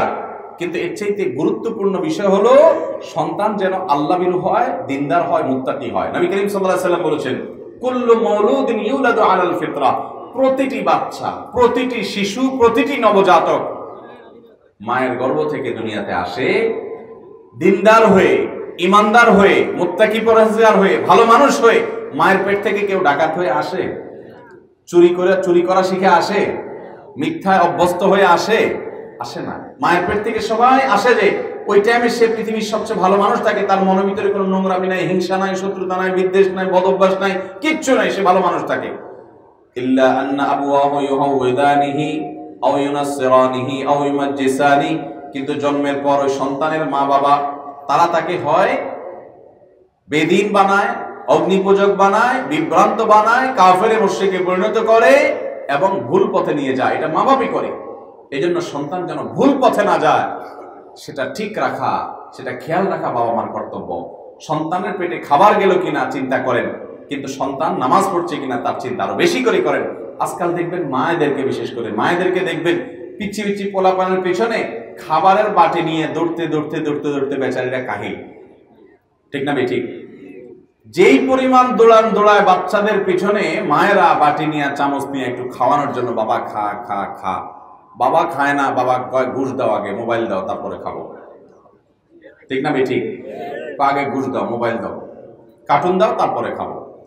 তো মায়েরা দেখা যায় নিরুপায় হয়ে কি করবে, ছেলেকে তো খাওয়াইতে হবে, মেয়েকে খাওয়াইতে হবে, তো বাধ্য হয়ে তার কথায় রাজি হয়ে যায়, ঠিক আছে মোবাইল চালাই দিছি দেখা। তাহলে এই খায়া তোমার স্বাস্থ্য যতটুকু ভালো হবে, ওই মোবাইল দেখা ইমান, আমল, চোখ, ব্রেন, মেধা সব তার চাইতে বেশি নষ্ট হবে, লাভের চাইতে ক্ষতি। বেশিরভাগ পরিবারে এই কাম করে। আলহামদুলিল্লাহ, বাচ্চা আমারও আছে, আমি মোবাইল দেখাই না। আমার বাসায় বাচ্চাকে মোবাইল দেখানো হয় না, না খাইলে না খাই থাকো, কিছু অসুবিধা নেই, কিন্তু তোমাকে মোবাইল দেখতে দেওয়া হবে না। কারণ খায়া তুমি যা উপকার করবা, খায়া তোমার যা লাভ হবে, ওই মোবাইল দেখে তোমার চোখ, তোমার ব্রেন, মেধা, ইমান, আমলের ক্ষতি তার চাইতে বেশি হবে। আর পোলাপান যখন জানে যে এটা বায়না ধরলে, জোর করলে আদায় করা যায়, তখন কিন্তু তারা সবসময় ওইটাই করে যে ঠিক আছে তাহলে আন্দোলন করলে যদি পাওয়া যায় তো আন্দোলনই ভালো। অতএব মা বাপ শুধু হয়ে গেলে হবে না, সন্তান মানুষ করাও শিখতে হবে। যুবকরা যারা ভবিষ্যৎ মা বাপ হবেন এখন থেকে শিখে রাখেন। আল্লাহ আমাদেরকে আদর্শ মা বাবা হওয়ার তৌফিক দান করুন। সন্তানের প্রতি আমাদের তৃতীয় কর্তব্য হলো জন্মের পর সন্তানের ডান কানে আজান দিতে হবে, বাম কানে একামত দিতে হবে। ডান কানে আজান, বাম কানে একামত। বিভিন্ন হাদিস দ্বারা এটা সাবিত হয়, সাব্যস্ত হয় যে বাচ্চা জন্মের পর ভূমিষ্ঠ হওয়া সন্তানকে কোলে করে কেউ একজন নিয়ে আসবে। যে কেউ দিলেই হবে, বাপ দিতে পারে, চাচা দিতে পারে, অন্য কেউ দিতে পারে, এর জন্য কোনো হুজুর ঠিক করে আনতে এমন কোনো কথা নেই। আজানের বাক্যগুলো বাচ্চার কানে আস্তে আস্তে শোনাবে। আল্লাহু আকবার, আল্লাহু আকবার, আল্লাহু আকবার, আল্লাহু আকবার, আশহাদু আল্লা ইলাহা ইল্লাল্লাহ, আশহাদু আল্লা ইলাহা ইল্লাল্লাহ। এভাবে আজানের বাক্যগুলো ডান কানে শোনাবে। আবার বাম কানটা তার মুখের কাছে ধরবে, আপনি আস্তে আস্তে করে একামতের বাক্যগুলো তাকে শোনাবেন। এটা সুন্নাহ। সে বুঝে না আপনি কি বলেছেন, কিন্তু এটার প্রভাব তার অন্তরে গিয়ে গাঁথবে, ঈমানের বীজ তার মধ্যে বপন হবে এবং ইনশাআল্লাহ বিইذনিল্লাহ এটার উপরে সে বেড়ে উঠবে। আজান একামত দেওয়া। আমাদের পোলাপান হওয়ার পর আজকাল আমরা মিষ্টির পোটলা নিয়ে, মিষ্টির প্যাকেট নিয়ে দৌড়াইতে দৌড়াইতে কাহি। আজান দেওয়ার টাইম আমাদের হাতে, মোবাইল নিয়ে মেসেজ দিতে দিতে শেষ, ফেসবুকে লিখতে লিখতে শেষ, পিচ্চির ছবি নিয়ে একটা পোস্ট, হ্যাঁ আল্লাহ আমাকে একটা সন্তান দিয়েছেন, আমি ছেলের বাবা হলাম, মাশাআল্লাহ মেয়ের বাবা হলাম, লাইক কয়টা পাইলাম, কমেন্ট কয়টা পাইলাম, কে কে কমেন্ট করলো, কে কে শেয়ার দিল, কে কে উইশ করলো, কে কে বাহবা দিল, কে কে মেসেজের রিপ্লাই দিল, কে মিষ্টি খাইলো, কে মিষ্টি পাইলো না। আমরা এইসব নিয়ে বেদিশা হয়ে যাই। আজান একামত দেওয়ার খোঁজ খবর বেশিরভাগ ক্ষেত্রে থাকে এবং সেটার ফলাফলও দেখছে যে সন্তানটা মানুষ হচ্ছে না। অতএব এই আমলটা জিন্দা করবো তো ইনশাআল্লাহ, কোন অবস্থাতে যেন ভুল না হয়। 4 নম্বর, সন্তান জন্মের পর বাবা মার করণীয় বা সন্তানদের প্রতি বাবা মার করণীয় হলো যে সন্তান জন্মের পর তাহনিক করাবেন। তাহনিকের এই আমলটা আমাদের সমাজে অনেকে জানেনও না। এই মাহফিলে অনেকে আছে হয়তো জীবনে প্রথম শুনছেন। তাহনিক কাকে বলে? তাহনিক বলা হয় নবজাতক বাচ্চাকে জন্মের পর কোনো একজন আল্লাহ ভীরু নেককার মানুষের কাছে একটা খেজুর নিয়ে যাবেন। তিনি খেজুরটা একটু চাবিয়ে, এটা যখন একটু ভিজা ভিজা হবে, এই যে আর্দ্রতা হবে, ওই বাচ্চার ঠোঁটে একটু ধরবেন, হালকা একটু লাগাবেন, তার জিহ্বার ঠোঁটে হালকা শুধুমাত্র স্পর্শ করবেন, যে শুধু স্বাদটা সে পাবে, ব্যাস। এটাকে বলা হয় তাহনিক। বিসমিল্লাহ বলে কোনো একজন আল্লাহ ভীরু মানুষ এটা চাবিয়ে তার মুখে ধরবেন। এটার প্রভাবও বাচ্চার জীবনে পড়ে ইতিবাচক ভাবে এবং বাচ্চা নেককার, দিনদার, পরহেজগার, মুত্তাকি হতে সহায়ক হয়। এই তাহনিকের আমলটা আমরা অনেকে জানি না। আপনি ওইরকম আল্লাহর নেককার কাউকে পাচ্ছেন না, আপনার মসজিদের ইমাম সাহেবকেও পাচ্ছেন না, তো আপনি নিজে শুরু করে দেন, কোনো অসুবিধা নেই। বিসমিল্লাহ বলে খেজুর চাবি আপনি বাচ্চার মুখে তাহনিক করান। আর যদি কোনো আলেমের কাছে নিয়ে যেতে পারেন বা কোনো আলেমকে দাওয়াত দিয়ে আনতে পারেন, তার মাধ্যমে আপনি তাহনিক করতে পারেন, সেটাও হতে পারে। তাহনিকটা জন্মের সাথে সাথেই করতে হবে এমন কোনো কথা নেই। আপনি 2 দিন পরে করেন, 5 দিন, 7 দিন, 10 দিন, 20 দিন পরে করেন, তাও হবে, কিন্তু বাচ্চাকে তাহনিক করাবেন, এটা সুন্নাহ। নবী করিম সাল্লাল্লাহু আলাইহি ওয়াসাল্লামের কাছে সাহাবীরা বাচ্চাদেরকে আনতেন তাহনিক করাবার জন্য। এই আমলটা আমরা অনেকে হয়তো জীবনে আজকে প্রথম শুনছি, ঠিক না? আমি ঠিক? তো আমাদের এটা বাচ্চাদের প্রতি, আমাদের সন্তানদের প্রতি আমাদের কর্তব্য যে আমলগুলো আমাদের করতে হবে বা করা উচিত।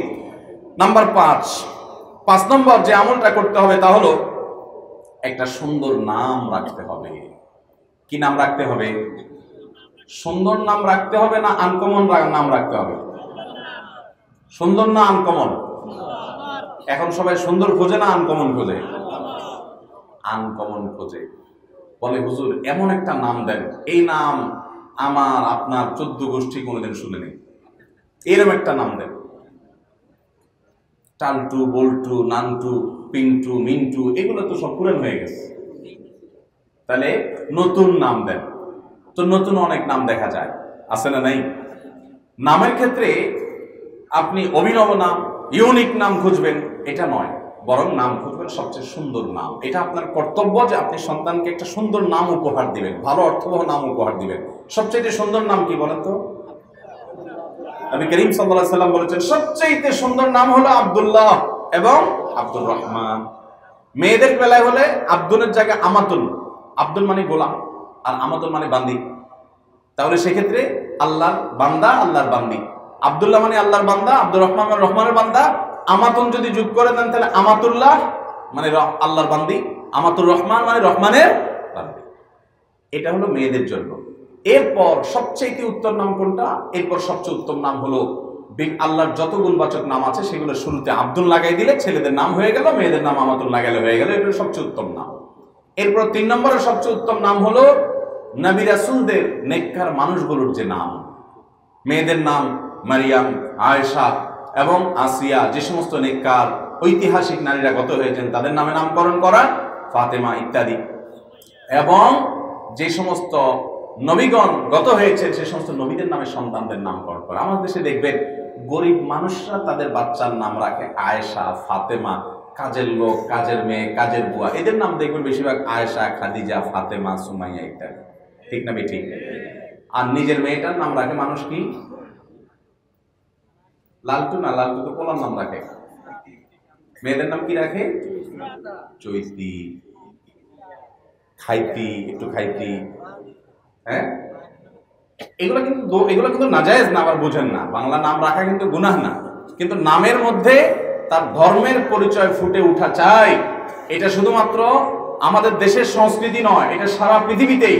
আপনি দেখবেন অমুসলিম দেশগুলোতেও তাদের নামের মধ্যে তাদের ধর্মীয় পরিচয় ফুটে উঠে কি উঠে না।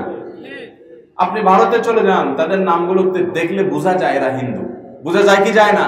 তো মুসলমানের সন্তান তারা অতি আপডেট, অতি আধুনিক হতে চায়। অতি আধুনিক হলে ইমান পর্যন্ত অনেক সময় টিকানো সম্ভব হবে না। অতএব সন্তানদের নামের মধ্যে থাকবে ইসলামের বার্তা বহন করে এরকম নাম। নবীদের নাম, রাসূলদের নাম, সাহাবীদের নাম, ইসলামের ইতিহাসের সোনালী যুগের স্বর্ণ মানবদের নাম, সাহাবীদের নাম, তাবেঈদের নাম, এই নাম দিয়ে সন্তানের নাম রাখবেন। এখন যদি কেউ আমার কাছে আসে আর বলে হুজুর সন্তানের নামের জন্য একটা নাম দেন, আমি বলি আব্দুল্লাহ রাখেন, ছেলে হয়েছে আব্দুল্লাহ রাখেন। বলে হুজুর আব্দুল্লাহ তো আমার খালাতো ভাইয়ের শালাতো ছেলের নাম। এটা কোনো কথা? আরে ভাই, আপনার আপন ভাইয়ের ছেলের নামও যদি আব্দুল্লাহ হয়, তো আপনার ছেলের নাম আব্দুল্লাহ হলে খুব বেশি অসুবিধা? অসুবিধা কি আমি জানি। অসুবিধা হলে আপনি বলবেন হুজুর আব্দুল্লাহ বলে ডাক দিলে কে আসবে? এটা কোনো যুক্তি হইল? জীবনে এই দোনো আব্দুল্লাহ সারা জীবন একসাথেই থাকবে? কয়দিন একসাথে থাকবে? আজকাল ভাইয়ের সাথে ভাইয়ের দেখা হয় না, চাচাতো ভাই তো অনেক পরের কথা। সবাই এনএফসি এনএফসি আপনা আপনা ধান্দায় ব্যস্ত। একটা যাবে কানাডা, একটা যাবে আমেরিকা, একটা যাবে ঢাকা, একটা যাবে চিটাগাং। সবাই যার যার জায়গায় ব্যস্ত থাকবে। অতএব আব্দুল্লাহ সবার নাম হওয়াতে তেমন কোনো অসুবিধা। আর যদি আব্দুল্লাহ হলে মানে নাম আপনার মনে হয় যে বেড়াজাল তৈরি হবে, তাহলে বাপের নাম সাথে যুক্ত করে দেন, নামের শেষে বাপের নামের অংশ লাগায় দেন। কথার কথা আপনার নাম হলো কথার কথা আহমদ, তাহলে আব্দুল্লাহ বিন আহমদ বানায় দেন। অথবা শুধু আব্দুল্লাহ আহমদ বানায় দেন, তাহলে একটা আব্দুল্লাহ আহমদ হলো। আপনার ভাইয়ের নাম কথার কথা মাহমুদ, তাহলে ছেলের নাম রাখবেন আব্দুল্লাহ মাহমুদ, মানে মাহমুদের ছেলে আব্দুল্লাহ। বাস, পার্থক্য হয়ে গেল। আমি একটু আগে যে মনীষীর কথা বলেছি, সৈয়দ আবুল হাসান আলী নদভী রহমতুল্লাহ আলাই, ওনার বংশে একটা পরিবারে কয়েকজন ছেলে হয়েছে। আমি যদি ভুল না করে থাকি 4জন তো বটেই, 4জনে বেশি আছে কিনা সন্দেহ। 4জন ছেলে আছে, সবার নাম মোহাম্মদ। সবার নাম কি? একজনের ছেলে 4জন, 4টার নামই কি? ঢাকায় আমার সাথে পরিচয় আছে এক আলেমের, বড় আলেম, ওনার এরকম কয়েকটা ছেলে আছে, সবগুলোর নাম মোহাম্মদ। আপনি তো আপনার ভাইয়ের ছেলের নাম আব্দুল্লাহ, বোনের ছেলের নাম আব্দুল্লাহ, জন্য আপনি আব্দুল্লাহ রাখেন না যে 2 আব্দুল্লাহ পিটাপিটি করবে। ওনার এক ছেলের কয়েকটা ছেলে একজনের, সবগুলোর নাম মোহাম্মদ রাখছে, সবগুলোর নাম অনেকে আব্দুল্লাহ রাখছে। কিভাবে? একটার নাম দিছে আব্দুল্লাহ আউয়াল, মানে আব্দুল্লাহ প্রথম। আরেকটার নাম দিছে আব্দুল্লাহ সানি, মানে আব্দুল্লাহ দ্বিতীয়। আরেকটার নাম দিছে আব্দুল্লাহ সালেস, মানে আব্দুল্লাহ তৃতীয়। আরেকটার নাম দিছে আব্দুল্লাহ রাবে, মানে আব্দুল্লাহ চতুর্থ। তো যদি বলে আব্দুল্লাহ রাবে, তো 4 নম্বর আব্দুল্লাহ দৌড় দেয়। যদি বলে আব্দুল্লাহ আউয়াল, তো আব্দুল্লাহ প্রথমটা দৌড় দেয়। যদি বলে মোহাম্মদ সানি, তো মোহাম্মদ যেটা দ্বিতীয় ওইটা দৌড় দেয়। যদি বলে মোহাম্মদ রাবে, তো সে দৌড় দেয়। নদওয়াতুল উলামা লখনৌর অনেক বড় আলেম দ্বীন আলিম রহমাতুল্লাহ আলাইহির বংশধর, ওনার আত্মীয় রাবে হাসানি নদভী। রাবে হাসানি নদভী, রাবে মানে চতুর্থ, ওই যে মোহাম্মদ কয়েকজন, চতুর্থটা। তাহলে একই নাম কয়েকজন হলো, আব্দুল্লাহ নামটা আপনার ভাই দখল করছে, সুন্দর নামটা সে দখল করছে, তো আপনি কেন সুন্দরটা নেবেন? আপনি সুন্দরটা নেন। আমি বলতেছি ভালো নাম যদি পরিবারের কারো থাকে, ওই যুক্তি দিয়া সন্তানরে একটা টালটু বল্টু মার্কা নাম ধরাই দিবেন না, একটা সুন্দর নাম দিবেন। কিয়ামতের ময়দানে মানুষকে নাম ধরে ধরে ডাকা হবে, অমুকের ছেলে অমুক, অমুকের বাবা অমুক। তখন কিন্তু আপনার ভুলভাল নাম রাখার কারণে আপনি মানুষের সামনে লজ্জিত হবেন, আল্লাহর কাছে লজ্জিত হবেন। এই জন্য সন্তানের অধিকার, তার জন্য সুন্দর নাম রাখা, এটা 5 নম্বর অধিকার। 6 নম্বর অধিকার হলো সন্তানের আকিকা দেওয়া। সন্তানের কি দিতে হবে? ছেলে হলে 2টা ছাগল, মেয়ে হলে 1টা ছাগল। এটা হলো সন্তানের হক, কর্তব্য, সন্তানের প্রতি আপনার করণীয়, এটা আপনি করবেন। 7ম দিনে করবেন। আকিকা কবে করবেন? না কোরবানি পর্যন্ত অপেক্ষা করবেন? আকিকা কবে করা সুন্নাত? 7ম দিনে। 7ম দিনে করা সুন্নাত, 7 দিন পরে না কিন্তু। 7ম দিন এক জিনিস, আর 7 দিন পরে আরেক জিনিস। যেই বারে জন্মগ্রহণ করছে ওইটা একদিন, এরপরে 2, 3 এভাবে করতে করতে 7 নম্বর দিনে যে আকিকা করা সুন্নাত। যদি সেটা না পারেন 14তম দিনে করবেন বা 21তম দিনে করবেন, সেটাও হাদিসে আছে। এটাও যদি মিস হয়ে যায় তাহলে পরবর্তীতে যে কোনো সময় করতে পারবেন, কিন্তু আকিকা করতে হবে। আকিকার উপকারিতা কি জানেন? আকিকার অন্যতম উপকারিতা হলো সন্তান বাবা মা তুলনামূলকভাবে বাধ্যগত থাকে আকিকা করার কারণে। সন্তান বিপদ আপদ থেকে, আকস্মিক মুসিবত থেকে, বড় ধরনের অসুবিধা থেকে বেশিরভাগ ক্ষেত্রে আকিকার মাধ্যমে আল্লাহ তাআলা হেফাজতে রাখেন। এটা তার জন্য লাইফ ইন্স্যুরেন্সের মতো। অনেকে প্রশ্ন করে, ছেলে হলে 2টা, মেয়ে হলে 1টা, মেয়েদের প্রতি বৈষম্য কেন? ভাইরা আমার, এখানে বৈষম্যের বিষয় নাই। কোরআন হাদিসে যা বলা হয়েছে সেটাই প্রয়োজনীয়, সেটাই যৌক্তিক। আমার আপনার বুঝে আসুক বা না আসুক, সব রহস্য আমরা নাও বুঝতে পারি। আকিকার ক্ষেত্রে একটা বড় বিষয় হলো, যেহেতু এটা মানুষের বিপদ আপদ থেকে বাঁচাবার জন্য একটা গুরুত্বপূর্ণ আমল, সাধারণত জীবনের রিস্ক ছেলেদের বেশি থাকে না মেয়েদের বেশি থাকে? এই জন্য লাইফ ইন্স্যুরেন্স ছেলেদেরটা বেশি স্ট্রং করা লাগে, কারণ তারা বাহিরে যায়, গাড়ি ঘোড়া, চাকরি বাকরি, যুদ্ধ বিগ্রহ, এমনকি আজকালকার যুগে মেয়েরা বাহিরে কাজ করলেও দেখবেন যে একেবারে সহনীয় আরামের কাজগুলো বেশিরভাগ মেয়েরা করে।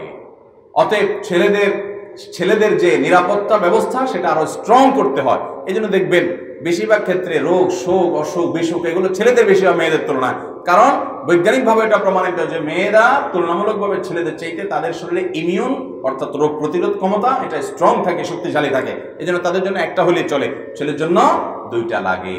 অতএব সন্তানের প্রাপ্য অধিকার হলো তার আকিকা দেওয়া 6 নম্বর। 7 নম্বর হলো বাচ্চার বয়স যখন 7ম দিন হবে, যেদিন আকিকা করবেন, ওই দিন তার মাথার চুল চাঁচবেন। চুল চাঁচার পরে সেই চুলের ওজন করে সেটার ওজন সমপরিমাণ স্বর্ণ অথবা রূপা কিংবা তার মূল্য গরিব মানুষকে দান করে দিবেন। স্বর্ণ, আমার বড় ছেলে, আমার মেয়ে জন্মগ্রহণ করার পর তার চুল নিয়ে আমি পলিথিনে করে স্বর্ণের দোকানে গিয়েছিলাম। তো তখন যাওয়ার পরে মাপে দেখলাম যে রূপার দাম হিসাব করলে, তখনকার কথা বলতেছি 15-16 বছর আগে, তখনকার হিসাব অনুযায়ী দেখলাম যে এটা দাম বাইর হয় মাত্র 25-30 টাকা। তো এখন হলে সেটা নয় 50 টাকা হবে, এর বেশি হবে না। আর যদি আপনি স্বর্ণের হিসাব করেন তাহলে কত হবে? হয়তো 1000 হবে, বা এর কম বেশি হবে, এর বেশি হবে না। যাই হোক, তো সন্তান 7ম দিনে আসার পর তার চুল চেষে সেই চুলের ওজন সমপন স্বর্ণ কিংবা রূপা অথবা তার মূল্য গরিবদেরকে দান করতে হবে। সন্তানের জন্মের পর বাবা মার করণীয়, এটা সন্তানের হক। এটা হলো 7 নম্বরের হক। পৃথিবীর অনেক উন্নত দেশে যারা বসবাস করেন, বিশেষ করে পশ্চিমা দেশগুলোতে যারা বসবাস করেন, সেখানে ডাক্তাররা এটা করতে দেয় না, বলে এটা সন্তান ঠান্ডা লাগবে, ক্ষতি হবে, হান হবে, তান হবে। আমাদের সন্তানদের ঠান্ডা মান্ডা লাগে না, সব সুস্থ আছে, ভালো আছে আলহামদুলিল্লাহ। যদিও তারা তাদের মতো করে নিষেধ করে, যদি নিষেধ করে, করতে না দেয়, এটা ফরজ বা ওয়াজিব না যে না করলে গুনাহ হবে। আপনি চেষ্টা করলেন, না হলে পরে করলেন, এতটুকু অন্তত করবেন। 8 নম্বর, সন্তানের প্রতি আমাদের করণীয় হলো সন্তানকে ছোটবেলা থেকে ইসলামী শিক্ষা দিয়ে বড় করে তোলা। তাদেরকে ইসলামী শিক্ষা দিতে হবে, জাহান্নাম থেকে বাঁচাতে হবে, শয়তান থেকে পানাহ তাদেরকে চাওয়াইতে হবে, দূরে রাখতে হবে। আল্লাহ বলেছেন, ইয়া আইয়ুহাল্লাযীনা আমানু কু আনফুসাকুম ওয়া আহলিকুম নার, হে ঈমানদারেরা, তোমরা নিজেদেরকে এবং তোমার পরিবারকে জাহান্নামের আগুন থেকে বাঁচাও। তোমার সন্তান দুধে ভাতে থাকুক, ঠিক আছে, কিন্তু তোমার সন্তান তার চাইতে বেশি হলো নামাজে রোজায় থাকুক, কোরআনে হাদিসে থাকুক, মসজিদে মাহফিলে থাকুক, দিনদারিতায় থাকুক, তাকওয়া তাহারাতে থাকুক, ঈমানে আকীদায় থাকুক, আল্লাহ ভীরুতায় থাকুক, রাসূলের আনুগত্যে থাকুক। এগুলো যদি থাকে, ওর পেটে খাবার যদি একটু কমও থাকে, ওর গায়ে কাপড় যদি একটু কম দামেরও থাকে, ওর হাতে মোবাইলটা যদি কম মূল্যেরও থাকে, ও যদি সামাজিক অবস্থান একটু দুর্বলও হয়, ও দিন শেষে আল্লাহ ভীরু হওয়ার কারণে তার জীবনটা যেরকম সোনালী জীবন হবে, তুমিও তার এই সোনালী জীবনটাকে উপভোগ করে তোমার সন্তান তোমার চক্ষু শীতলকারী সন্তান হবে, তোমার নয়ন জড়ানো সন্তান হবে, তোমার অন্তরকে শীতল করা সন্তান হবে। যদি সন্তানটার ভিতরে দিনদারিতা থাকে, তাকওয়া থাকে, আল্লাহ ভীরুতা থাকে, আল্লাহকে সে চিনে, কোরআনকে সে চিনে, হাদিস সে পাঠ করে, এগুলোকে সে আমল করে, আল্লাহর শপথ সে সন্তান হবে আমাদের জীবনের সবচেয়ে শ্রেষ্ঠ সম্পদ। যত সম্পদ আমরা উপার্জন করেছি সবচেয়ে মূল্যবান সম্পদ মনে হবে এই সন্তানটা, যার আচরণ, যার আমল, যার বিশ্বাস, যার কর্ম, যার দোয়া, যার জিকির, যার আল্লাহ ভীরুতা, যার আল্লাহ মুখিতা, যার আল্লাহর প্রতি আগ্রহ, যার আখিরাতের প্রতি বিশ্বাস, যার আখলাক এবং সার্বিক বিশ্বাস হয়, আমাকে প্রচন্ড প্রশান্ত করবে, অত্যন্ত সুখ দিবে, পরিতৃপ্ত করবে। এর চাইতে সুখী মানুষ আরেকটা হতে পারে? অতএব আমাদের সন্তানদের পেটে খাবার যাক, সেটা আমরা চেষ্টা করব। আমাদের সন্তানরা সুখে থাকুক, ভালো থাকুক, আমরা চেষ্টা করব। কিন্তু তার চাইতে বেশি চেষ্টা করব আমার সন্তানটা যেন অবশ্যই তার রবকে চিনে। যেই সন্তান তার রবকেই চিনে না, যে তার সৃষ্টিকর্তাকে চিনে না, সে তার জন্মদাতাকে কিভাবে চিনতে পারে? যে সৃষ্টিকর্তার প্রতি অকৃতজ্ঞ, সে জন্মদাতার প্রতি কিভাবে কৃতজ্ঞ হতে পারে? সেই গর্ভধারণকারী মায়ের প্রতি কিভাবে কৃতজ্ঞ হতে পারে? আপনার সন্তানকে তার সৃষ্টিকর্তার প্রতি কৃতজ্ঞ বানান, আপনার সন্তানকে তার রবের প্রতি আপনি কৃতজ্ঞ বানান, তাহলে এই সন্তান অন্তত আপনার প্রতি কৃতজ্ঞ হবে ইনশাআল্লাহ। বিভিন্ন রিপোর্ট দেখলে আমরা জানি, আমাদের কাছে দিনের আলোর মতো পরিষ্কার হয়, প্রস্ফুটিত হয় যে এই দেশে বেশিরভাগ বাবা মারা যারা সন্তানদের সবাইকে শিক্ষিত করেছেন, তারা দেখা যায় বার্ধক্যে নিঃসঙ্গ থাকতে হয়। সন্তানকে যদি শিক্ষিত করার পর আপনার বার্ধক্য নিঃসঙ্গে কাটাতে হয়, আপনাকে বৃদ্ধাশ্রমে যেতে হয়, আপনাকে একাকী থাকতে হয়, আপনার মনে কষ্ট নিয়ে আপনাকে জীবন কাটাতে হয়, তাহলে এই শিক্ষা নয়। এই শিক্ষা যদি আপনি দিয়ে থাকেন, তাহলে আপনার প্রয়োজন ছিল এর পাশাপাশি তাকে ওহীর শিক্ষা দেওয়া, কোরআনের শিক্ষা দেওয়া, হাদিসের শিক্ষা দেওয়া, আল্লাহর রাসূলের সাথে পরিচয় করানো, আল্লাহর সাথে পরিচয় করানো। যেই ছেলে তার রবকে চিনে, যেই ছেলে তার সৃষ্টিকর্তাকে চিনে, সে বাবা মাকে কখনো না চিনে পারে না। অতএব সন্তানদেরকে মানুষ করবো তো ইনশাআল্লাহ। ঘরে ঘরে আজ বাবা মায়ের হাহাকার। অনেক বাবা মা হয়তো বলে, আর অনেকে মনের দুঃখের কথাটা বলে না। আমরা তাদের বিভিন্ন কথাবার্তা থেকে বোঝার চেষ্টা করি যে তারা বড় দুঃখে আছেন। তাদের বিল্ডিং দালান কোঠার কোনো অভাব নাই, গাড়ি বাড়ির অভাব নাই, ব্যাংক ব্যালেন্সের অভাব নাই, জমি জমার অভাব নাই, টাকা পয়সার অভাব নাই, ক্যাপিটালের অভাব নাই, ব্যবসা প্রতিষ্ঠানের অভাব নাই, সামাজিক অবস্থানের অভাব নাই। অভাব হলো তাদের সন্তানগুলো তাদের নয়ন জড়ানো সন্তান নয়। সন্তান তার সাথে বেয়াদবি করে, সন্তান তার সামনে তর্ক করে, সন্তান তার প্রতি দায়িত্বশীলতার পরিচয় দেয় না, সন্তান তাকে রেখে দূরে থাকে, সন্তান তার কষ্টের কারণ হয়, সন্তান তার দুঃখের কারণ হয়, সন্তান তার মনকে প্রশান্ত করে না, পরিতৃপ্ত করে না। আপনি যদি সন্তান আপনাকে পরিতৃপ্ত করুক, আপনার সুখের কারণ হোক, আপনার নয়ন জড়ানো সন্তান হোক, সেটা চান, তাহলে সন্তানের প্রতি আপনার যে করণীয়গুলো আছে, জন্ম তো বটেই, জন্মের আগে থেকে তার জন্য একজন ভালো মা, তার জন্য একজন ভালো বাবা নির্বাচন করে, তার জন্য দোয়া করে, তার জন্মের পর তাকে সুসন্তান করার জন্য দ্বীনি শিক্ষা দিয়ে তাকে মানুষের মতো মানুষ হিসাবে গড়ে তোলেন। আল্লাহর শপথ করে বলছি, টাকা পয়সার অভাব থাকতে পারে, এই সন্তান যদি আপনার ঘরে থাকে, আপনার চাইতে সুখী আর কেউ হতে পারবে? আল্লাহ তাআলা আমাদের সবাইকে পারিবারিকভাবে আমাদের সন্তানদেরকে মানুষ করে সুখী হওয়ার তৌফিক দান করুন। চেষ্টা করবো তো ইনশাআল্লাহ। তাহলে 8 নম্বরের কর্তব্য সন্তানের প্রতি তাদেরকে দ্বীনি শিক্ষা দেওয়া। ছোটবেলায় তাদেরকে কোরআন শিক্ষা দিবেন, কোরআন বুঝে পড়ার গুরুত্ব বোঝাবেন। বাসায় প্রতিদিন একটা সময় মোবাইল ফোনগুলো সবগুলো দূরে ফেলে দিয়ে, বন্ধ করে রেখে, সাইলেন্ট করে রেখে, পরিবারের সমস্ত সদস্যদেরকে সাথে নিয়ে তালিম করবেন। তালিম, কোরআনের আয়াত, তাফসীর, হাদিসের ব্যাখ্যা, ওলামায়ে কেরামের লিখিত বিভিন্ন জীবন পরিবর্তনকারী বই, এগুলো পড়বেন। 1 পৃষ্ঠা তাদেরকে দিয়ে পড়াবেন, নিজে পড়বেন, এরপর পর্যালোচনা করবেন এবং বই পুস্তক পড়ার কম্পিটিশন বাসার মধ্যে করবেন। করোনা যখন ছিল, আমি প্রতিদিন আমার বাসায় এই কাজটা করেছি। এরপর আর সময় পাই না, কিন্তু তারপরেও চেষ্টা করি, হাহুতাশ করি, অস্থির হই যে সন্তানদেরকে বাসায় প্রতিদিন একটা শিক্ষার আসর, জ্ঞানের আসর বসাতে হবে। শুধুমাত্র এই হুজুরের কাছে দিয়ে দিলেন আর আলিফ বা তাসা পড়লো, কোরআন রিডিং পড়ে দিল, দায়িত্ব খালাস হলো, এত সহজ নয়। আপনি নিজে সন্তানকে নিয়ে বসবেন, ঈমান নিয়ে আলোচনা করবেন, আমল নিয়ে আলোচনা করবেন, কোরআন হাদিস নিয়ে আলোচনা করবেন, কোনো আলেমের বক্তব্য ছেলেমেয়েরা সবাইকে নিয়ে বসে শুনবেন, ওলামায়ে কেরামের সাথে সম্পর্ক রাখবেন, তাদেরকে দাওয়াত দিবেন। আপনার সন্তান দেখবেন কিরকম মানুষ হয়। সবাই ছেলে মেয়েকে নিয়ে পেরেশান, আপনাকে পেরেশান থাকতে হবে না ইনশাআল্লাহ। মোহতারাম হাজরিন, তাহলে সন্তানদেরকে 8 নম্বর তাদের অধিকার হলো তাদেরকে দ্বীনি শিক্ষা দিতে হবে, দ্বীনি মেজাজ দিয়ে গড়ে তুলতে হবে। নবী সাল্লাল্লাহু আলাইহি ওয়াসাল্লাম বলেছেন, মুরু আওলাদাকুম বিস-সালাতি হুম আবনাউ 7 সিনিন ওয়াদরিবুহুম ইযা বালাগু 10। তোমাদের সন্তানদের বয়স যখন 7 হয়, তখন সন্তানদেরকে নামাজের নির্দেশ করো, যখন বয়স 10 হয় নামাজ না পড়লে শাসন করো, মৃদু প্রহার করো, কারণ নামাজ থেকে অন্যায় অশ্লীল কাজ থেকে বিরত রাখবে। বিধায় সে অভ্যাস তাকে গড়ে তোলো। নবী সাল্লাল্লাহু আলাইহি সাল্লামের একটা হাদিস থেকে আমরা জানতে পারি, তিনি বলেছেন লা ইউআদিবার রাজুলু ওয়ালাদাহু খায়রুম মিন আন ইয়াতাসাদ্দাকা বিসা। আল্লাহর রাস্তায় কোনো খাবার দান করলেন আপনি অনেক পরিমাণে, এটার চাইতে উত্তম হলো আপনার সন্তানকে আপনি আদব শিখান, শিষ্টাচার শিখান। আমি আগেই বলেছি, আজকাল বাপ মারা ছেলে মেয়েকে জন্মের পর থেকে মারতে থাকে, প্রেসার দিতে থাকে, চাপ দিতে থাকে, পড় এবিসিডি, পড় অ আ ক খ, পড় আলিফ বা তা সা, ঠিক আছে এগুলো পড়ান, কিন্তু তার আগে তাকে শিখান আমাদের রবকে আল্লাহ, আমাদের সৃষ্টিকর্তাকে আল্লাহ, আমাদের রাসূলকে মুহাম্মদ সাল্লাল্লাহু আলাইহি সাল্লাম, আমাদের আল্লাহ কি বলেছেন তাকে শিখান। এই শিক্ষা তাকে দেন, এই দ্বীনি শিক্ষা তার প্রাপ্য, তার অধিকার। সন্তানকে যদি দ্বীনি শিক্ষায় গাফলতি করেন, এই সন্তান কিয়ামতের ময়দানে বলবে আল্লাহ আমি যে নষ্ট হয়েছি, আমি দোষী স্বীকার করি, কিন্তু আমারে বাপ আমারে মা এবিসিডি শেখানোর জন্য বহুত মারছে, স্কুলে যায়নি সেজন্য বহু প্রেশার দিছে, মসজিদে যাওয়ার জন্য কখনো প্রেশার দেয় নাই, আমাকে কখনো দিনদারিতার জন্য জোর দেয় নাই। এই সন্তান আপনার বিরুদ্ধে আল্লাহর কাছে নালিশ করবে, আল্লাহর আদালতে আপনাকে আসামি করবে। এই সন্তান সে বাদী হবে আপনার বিরুদ্ধে যদি আপনি তার হক আদায় না করেন। সন্তান হক আদায় করবো তো ইনশাআল্লাহ। 9 নম্বর, সন্তানের অধিকার হলো তার জন্য ভরণ পোষণ দিবেন, খরচ খরচা করবেন।